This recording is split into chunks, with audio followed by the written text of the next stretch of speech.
So now he comes on and people are giving Donald Trump a hard time for not paying taxes because he doesn't support the country. He doesn't build roads or pay for military so it's just fun to watch Chris Christie have to now obviously bullshit everyone, right? Before I could see through it and you could see through it, but the journalists were somehow blinded by Chris Christie's political talent. They couldn't see through his BS. But now everybody does, and it's fun to watch. So let's just watch. Pay for our military and our roads and other services. Well, first of all, Chris, what it shows is what an absolute mess the federal tax code is, and that's why Donald Trump is the person best positioned to fix it. There's no one who's shown more genius in their way to maneuver. Genius. There's no one who has shown more genius than the guy who hasn't paid taxes because he lost $1 billion. And so it's just funny to watch him. And you see, it's just funny. It's just funny to watch him have to do this. Like now he has to, and it's all because he feels like, because he wants a little bit of power. He knows he's done as governor of New Jersey. He can't run again. He knows he's done. So he said, what can I do? I can't be president. Nobody wanted me. I was wrongly rejected. Maybe if I suck up to the worst political character in our nation's history, maybe he'll give me a job. And that's what this is. Chris Christie out there lying on behalf of a guy who frightens reporters. And so now people are starting to see through him.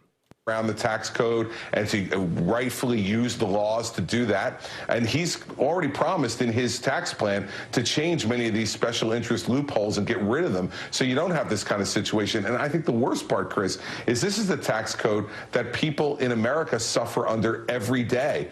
And so it's an awful thing. Second thing is, on the New York Times report, fact is that even their own tax expert, after a big splashy headline, said there was nothing in there that was outside the law or outside the ordinary. And last point I want to make on this is this, Chris. The early 1990s was a difficult time for lots of folks. We went into a recession, as I know you'll recall, and Donald Trump wrote the book, The Art of the Comeback.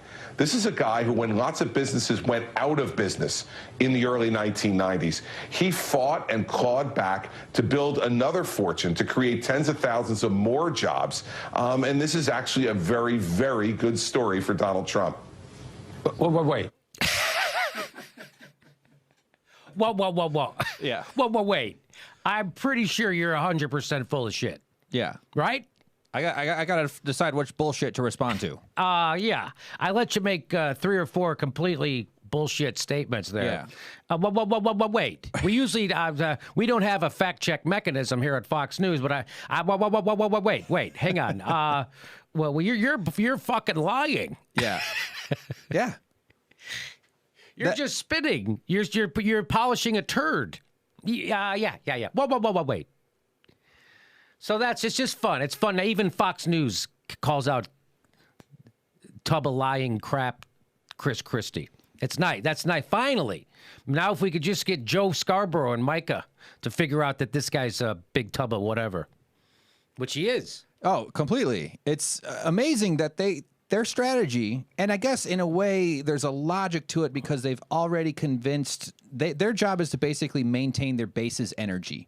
Right? So they'd be stupid if they came out and were honest right now and said, yeah, oh boy, that's bad. Nobody should be losing $1 billion and then not pay taxes for 18 years, and that's pretty horrible. Instead, they go, yeah, he's a genius. It's because he's smarter than you. It's because, and that's the kind of person we need. And so in a way, in their twisted world where they have this like dark forest wizardry, this like magic bamboozling everybody that gets close to it, they have to do this because their product is confident no matter what. Yes. And you never fail, you never admit defeat, you never give an inch. And so, I mean, he's operating under these rules, and that's insulting. And it's also embarrassing that we live in a country where so many people are susceptible to these lies. Because it's, there's tribalism. Well, it's because we have news people so that the problem is we don't have news media anymore in America, which is why I do this show. It's almost like narrowing it down to 6 telecom companies was a bad idea for democracy. Let's just get 6 companies to run all of our news. You know, the same companies that want horrible corporate policies implemented. You know, the same corporations that own our legislators. What could go wrong? What could go wrong? I don't see an unintended consequence of consolidating all the power in the telecommunications industry. I just don't see how that could be a bad thing. What could be wrong?